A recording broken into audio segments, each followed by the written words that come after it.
नमस्ते। सदावत्सल्य मातृभूमि, राम राम सभी को। मैं आज पाँच से छः टॉपिक पे बात करने आया हूँ। पहला टॉपिक क्या है कि लोअर का पोस्ट प्रेफरेंस क्या होना चाहिए। दूसरा टॉपिक है कि कुछ पोस्टों के बारे में मैं डिटेल में आपको बताऊँगा जो अभी यूट्यूब पर किसी ने आपको उतना डिटेल में नहीं बताया होगा।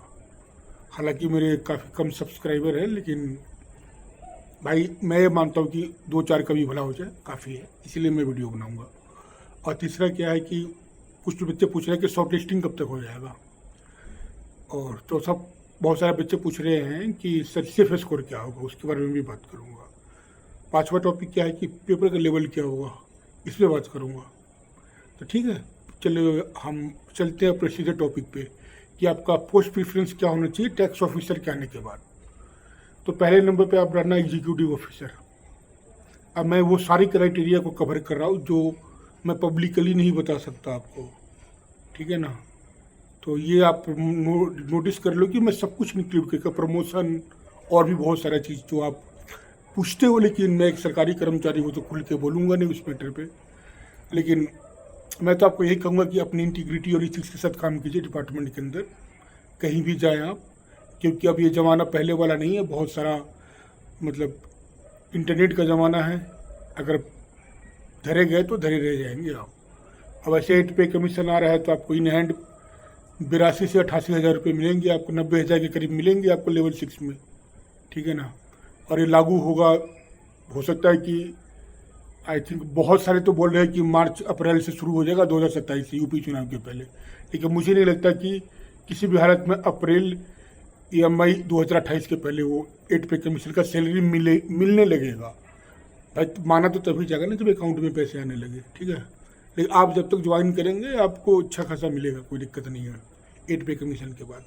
तो चलो पोस्ट प्रेफरेंस की बात करते हैं। एक नंबर पर रखना एग्जीक्यूटिव ऑफिसर, दूसरे पे रखना सप्लाई इंस्पेक्टर, तीसरे पे मार्केटिंग इंस्पेक्टर, और तीसरे पे मार्केटिंग मत रखना, तीसरे पे रखना ACO असिस्टेंट कंसोलिडेशन ऑफिसर, चौथे पे मार्केटिंग इंस्पेक्टर रखना।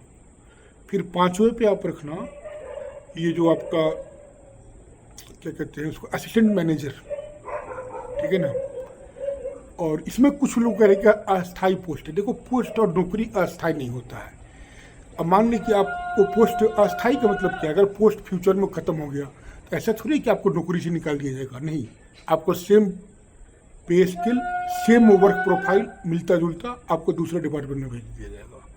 ये होता है अस्थायी का मतलब। अस्थायी का मतलब ये नहीं कि आप भी अस्थायी हो, आप हमेशा परमानेंट रहोगे डिपार्टमेंट के लिए, 60 साल तक आपको कोई छूएगा नहीं अगर आपने कुछ कांड न करा हो तो, ठीक है ना। तो ये हो गया, अब आप इसको रखना। तो आई थिंक 5वें नंबर पे रखना ACO असिस्टेंट मैनेजर को, 6th नंबर पे रखना मंडी सुपरवाइजर ग्रेड 2, 7th पे रखना वक्फ इंस्पेक्टर, ठीक है ना। 8 पे रखना आप, 1 मिनट, 8 पे रखना टैक्स ऑफिसर। 8वें नंबर पे रखना इस पोस्ट को। जो रोला मचा रखा है यूट्यूबर ने, वीडियो पे वीडियो बना रहे हैं, अरे मेन पॉइंट की तो बात ही नहीं कर रहे हो, तुम लोग कहाँ रखना है। कहीं मेरा पहला वीडियो देख लेना, अरे क्या नौटंकी कर रहे हो यार, टू द पॉइंट बात करो ना, ठीक है। 8वें नंबर पे रखना है आपको टैक्स ऑफिसर को। फिर 9th पे रखना है UDA अपर डिविजनल असिस्टेंट, लखनऊ पोस्टिंग मिलेगा आपको। 10th पे रखना है DAIO, ठीक है ना, डिस्ट्रिक्ट असिस्टेंट इम्यूनाइजेशन ऑफिसर, ठीक है। 11th में रखना है ADEO assistant district election officer. आपको कलेक्ट्रेट में एक छोटा सा ऑफिस मिलेगा, आप डिस्ट्रिक्ट कलेक्टर के ऑफिस में, मतलब उनके साथ रहेगा ऑफिस आपका, डिस्ट्रिक्ट लेवल की पोस्ट है, आप उस पर काम करोगे। और 12वें नंबर पर रखना रिसेप्शनिस्ट ऑफिसर। बड़े बड़े गेस्ट हाउस है, बड़े बड़े लोगों से जान पहचान होगा आपका, ये सब लेवल 6 की नौकरी है, ठीक है ना। अब फिर आपको लेवल 5 और लेवल 4 के बारे में, लेवल 4 से लेवल 3 के बारे में बताऊंगा मैं कि आपको क्या प्रेफरेंस रखना है। तो लेवल 5 में आपको प्रेफरेंस में रखना है 13 नंबर पे auditor, I think cooperative and panchayat department का। एंड 14 नंबर पे रखना है अमीन, मंडी डिपार्टमेंट है, मंडी डिपार्टमेंट है, मंडी बोर्ड में है, एग्रीकल्चर मंडी बोर्ड में है। 15 पे रखना है असिस्टेंट ट्रेजरी ऑफिसर, अच्छी पोस्ट है, पावरफुल पोस्ट है, और 9 to 5 की जॉब है और पावरफुल पोस्ट है, बड़े बड़े लोगों से, बड़े बड़े अफसर से जान पहचान हो जाएगा। 16वें नंबर रखना LDA, lower divisional assistant, Lucknow की पोस्टिंग है। 17वें पे रखना असिस्टेंट स्टोर सुपरवाइजर, ये भी लखनऊ का पोस्ट है, लखनऊ बेस्ड पोस्ट है। 18वें नंबर पर रखना स्टेशन इंचार्ज, सबसे भड़क वाली पोस्ट है यार। मतलब शिफ्ट ड्यूटी लगेगी, दिन में भी लगेगी, दोपहर में भी लग सकती है, नाइट में भी लग सकती है। 8 घंटे की शिफ्ट की ड्यूटी लगेगी आपकी, बहुत भड़क वाली नौकरी है। अगर आपको चैलेंज पसंद है तो इसको आप ऊपर रख सकते हो, समझे। 19वें नंबर पर रखना DPSO, समझे। ये जो अपलिफ्टिंग ऑफिसर है ना, ये वो पोस्ट लेवल 3 की है, लेकिन बाकी लेवल 4 से अच्छा प्रोफाइल है इसका। आपके नाम डिस्ट्रिक्ट लेवल की पोस्ट है, समझे। 20वें नंबर पर रखना है क्लर्क और टाइपिस्ट। 21वें नंबर पर रखना स्वागती। स्वागती उनको रखना जिसकी इंटरमीडिएट में हिंदी एंड इंग्लिश होना चाहिए, नहीं तो मत सेलेक्ट करना है इसको। जब आप एलिजिबल ही नहीं हो तो क्यों सिलेक्ट करोगे आप, ठीक है ना। तो ये आपका पोस्ट प्रेफरेंस हो गया। अब मेरे से बहुत सारे बच्चे इंक्वायरी कर रहे थे व्हाट्सएप पे मैसेज करके कि सर वक्फ इंस्पेक्टर क्या है, किस बला का नाम है। तो मैं अपनी बात करूँ ना, मैं प्रैक्टिसिंग हिंदू हूँ, तो मेरे को थोड़ा बनने की देखो, गवर्नमेंट एम्प्लॉई कोई धर्म किसी जाति से बंधा हुआ नहीं होना चाहिए। लेकिन अब है कि मेरे को थोड़ा मतलब, अब सबकी अपनी सोच होती है, ठीक है ना। अगर न्यूट्रल होके ईमानदारी से कहूँ कि वो वक्फ इंस्पेक्टर को कहाँ रखना चाहिए, तो मैं तो कहता हूँ इसको दूसरे नंबर पे रखो, बाकी सब पोस्टों का बाप है, समझे। हर चीज़ में खुल के मैं बोलूँगा नहीं, हर चीज़ में सबसे सप्लाई इंस्पेक्टर से भी बेहतर पोस्ट है, आप दूसरे नंबर पर रख सकते हो। अगर आप उस माहौल में मदरसा मस्जिद वक्फ लैंड पे जैसे माहौल जो क्रिएट होता है, जालीदार टोपी, तो उस माहौल में अगर आप कंफर्टेबल हो ज़्यादा काम करने को, तो आप दूसरे नंबर पे रखो भाई, बहुत तो ज़बरदस्त पोस्ट है। प्रमोशन अच्छा नहीं है, सीनियर वक्फ इंस्पेक्टर जाकर रिटायर कर जाओगे आप। लेकिन यार इसमें इतना बहुत कुछ है, मैं खुल के बोलूँगा नहीं कि आप लाइफ में अफसोस नहीं करोगे। शायद यूट्यूब पे पहला वीडियो होगा जो किसी ने इतना खुल के वक्फ इंस्पेक्टर के बारे में बताया होगा। तीसरा, इसके बारे में बहुतों को पता नहीं है पोस्टिंग क्या होती है। इसकी पोस्टिंग या तो हेडक्वार्टर में होगी या डिस्ट्रिक्ट लेवल पे होगी। हेडक्वार्टर में होगी तो आपको 2 वक्फ बोर्ड है, Shia Waqf board and Sunni Waqf board. मुसलमानों में 2 सेक्शन होते हैं, शिया एंड सुन्नी। फिर सुन्नी में भी बहुत सारे सेक्शन होते हैं, देवबंदी, बरेलवी, हनफी, गैर हनफी, अहले हदीस, बहुत सारी सेक्शन है। अब हमारे देश की राजनीति ऐसी है कि सिर्फ हिंदुओं की जातियों के बारे में बात होती है, मुसलमानों में नहीं होती है। जबकि एक पार्टी ऐसी मानती है कि ये वोट बैंक है। अब मैं ज़्यादा बोलूँगा नहीं इस मैटर में कि मैं एक सरकारी कर्मचारी हूँ, मेरे एक दायरा है, लिमिट है, किसी धर्म के बारे में ज़्यादा बोल नहीं सकता मैं। लेकिन बहुत वर्सेटाइल जॉब है, चैलेंजिंग जॉब है, और आप आराम की नौकरी है, समझे।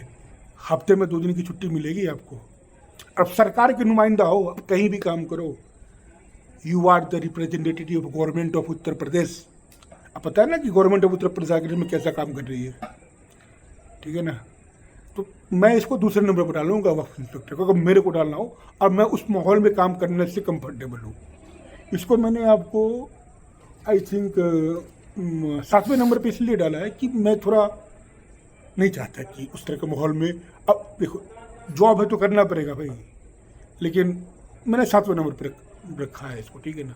लेकिन आप इसको दूसरे नंबर पर डाल सकते हो अगर आप कंफर्टेबल हो उस तरह के इन्वायरमेंट में। नौकरी है तो कहीं भी होगा तो करना पड़ेगा आपको, ईमानदारी से कॉन्स्टिट्यूशन ऑफ इंडिया के अंदर रह करके, without discrimination of caste, colour, creed, religion, article 16 of constitution of India, ठीक है ना। आप बिना भेदभाव किए अपना काम करो अपना। आर्टिकल 16 और आर्टिकल 21 को मिलाकर अगर आप बताओगे, लेके पढ़ोगे, और आर्टिकल 19 को भी लेके पढ़ोगे, तो आपको कहीं भी दिक्कत नहीं होनी चाहिए काम करने से। इस बेसिस पे दिक्कत नहीं होनी चाहिए कम से कम कि कौन सी जाति है, धर्म है, ठीक है ना। गवर्नमेंट एम्प्लॉई बिल्कुल कॉन्स्टिट्यूशन ऑफ इंडिया से बाइंड होते हैं, ठीक है ना। आपको फंडामेंटल राइट याद है, फंडामेंटल ड्यूटी भी याद होना चाहिए, ठीक है। तो बहुत अच्छी पोस्ट है, आप इसको दूसरे नंबर पर रख सकते हो। तीसरा, बहुत सारे कन्फ्यूजन में है कि सिर्फ असिस्टेंट मैनेजर को रखें या मंडी सुपरवाइजर या मार्केटिंग इंस्पेक्टर को, मैं यूपीएससी की तैयारी कर रहा हूँ या स्टेट पीसी की तैयारी कर रहा हूँ, तो देखो आपको पढ़ने का टाइम चाहिए, हर चीज़ चाहिए, हर चीज़ मतलब हर चीज़ खोल के नहीं बोलूँगा, ठीक है ना। तो आप असिस्टेंट मैनेजर की जो पोस्ट है, समझे, उसको आप दूसरे नंबर पर डाल सकते हो, उसमें तो भरक ना के बराबर है, हर चीज़ है, ठीक है। मैं उसको मार्केटिंग इंस्पेक्टर के ऊपर मानता हूँ, ठीक है, असिस्टेंट मैनेजर को। लेकिन फिर भी मैंने मार्केटिंग इंस्पेक्टर के बाद डाला है कि एक अस्थाई लिखा हुआ है ना, बाद में किस डिपार्टमेंट में ट्रांसफर करते नहीं पता, इस कारण मैंने उसको नीचे डाला हुआ। लेकिन आपकी नौकरी अस्थाई रहेगी, नौकरी की कोई दिक्कत नहीं है, ठीक है।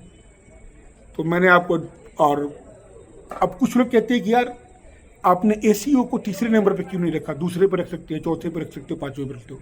देखो, असिस्टेंट कंसोलिडेशन ऑफिसर एक ऐसा पोस्ट है जिसके अंदर आपको एग्जीक्यूटिव के साथ जुडिशरी पावर भी है।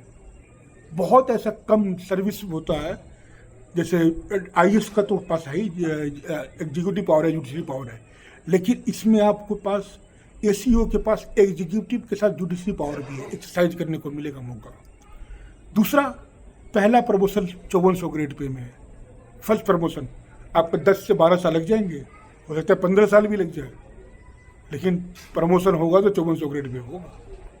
आखिरी 15 साल बढ़िया 5400 ग्रेड पे वाली नौकरी करोगे, फील आएगी आपको। और अपना कोट लगाओगे, कंसोलिडेशन ऑफिसर का अपना कोट होता है डिस्प्यूट को सुलझाने के लिए। ये मजाक बहुत जगह नहीं है, और जहाँ पब्लिक डीलिंग है वहाँ बहुत कुछ है, खुल के नहीं बोलूँगा मैं। ये बहुत ज़बरदस्त पोस्ट है, मन लगा के पढ़ो यार, इसमें अगर हो गया ना तो कोई किसी से कम ना है, ठीक है। तो आप मेहनत कीजिए, हमारी शुभकामना आपके साथ है, और इंटीग्रिटी के साथ नौकरी कीजिए, मैं तो यही कहूँगा। बाकी बहुत सारे बच्चे पूछते रहते हैं, इसलिए मैंने सारा चीज़ कंसिडर करके आपको ये प्रेफरेंस बताया। इससे बेस्ट प्रेफरेंस आपको यूट्यूब पे नहीं मिलेगा, ठीक है ना। और चौथा पॉइंट था इसमें कि लोगों ने पूछा था कि इसकी शॉर्ट लिस्टिंग कब हो सकती है। तो आपको 10 जुलाई के बाद, 10 या 12 जुलाई के बाद अब तैयार है, कभी भी आपका शॉर्ट लिस्टिंग का रिजल्ट आ सकता है।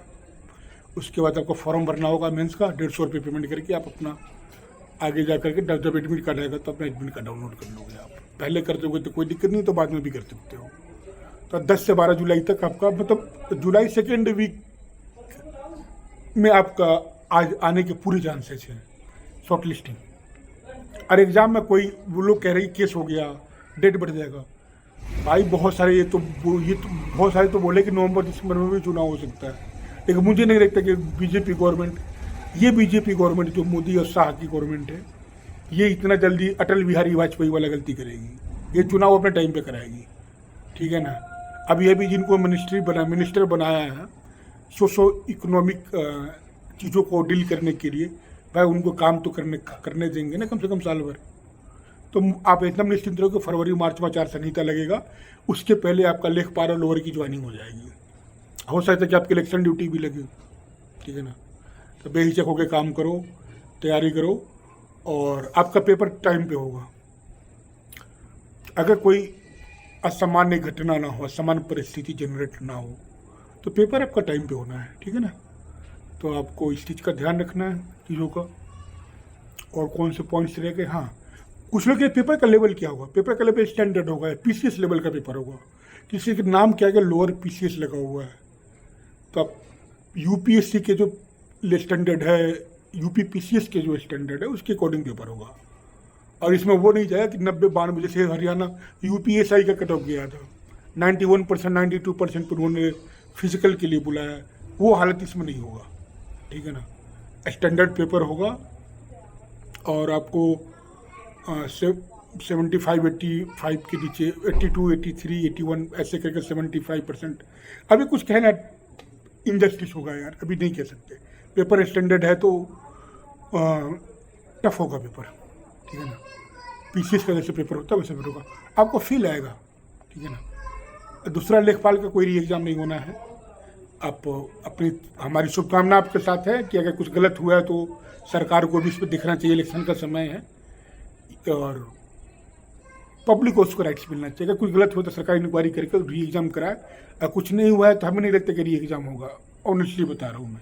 आप कितना भी प्रोटेस्ट कर लो, कुछ भी कर लो, लेकिन अपना कर्म करो, फल की चिंता मत करो। भागवत गीता में लिखा है कि डू योर वर्क, ठीक है ना। बाकी कर्म अच्छा होगा तो फल भी मिलेगा। बाकी आप तैयारी की करें। 2026 का यूपी के अंदर पीटी होने वाला है, तो उसका नोटिफिकेशन आएगा, ठीक है। और विलेज डेवलपमेंट ऑफिसर या विलेज पंचायत ऑफिसर की 3 से 4 हज़ार वैकेंसी आएगी। जूनियर असिस्टेंट की वैकेंसी आएगी नए पेड से, और भी बहुत सारी टेक्निकल वैकेंसी आने वाली है, ठीक है ना। तो टेक्निकल मतलब कि आपके स्पेशलाइज्ड वैकेंसी, कोई इकोनॉमिक्स नर्स मांगेगा, कोई एग्रीकल्चर नर्स मांगेगा, कहीं कुछ मांगेगा। जनरल नहीं आएगी। जनरल मैंने बोल दिया ना, वीडियो या बीपीओ की आएगी और जूनियर असिस्टेंट की आएगी आपको, और ठीक ठाक पोस्ट रहेंगी इसमें। 3-4 हज़ार दोनों में आने के चांसेस हैं। तो हमारी शुभकामना आपके साथ है, तैयारी करते रहिए, ठीक है। बाकी सारी जानकारी तो हमने दे दिया, और टाइम पे पेपर होगा। और all the best, good luck, जय हिंद, वंदे मातरम, सत्यमेव जयते। वैसे मैं बीच बीच में आते रहूँगा। नमस्कार।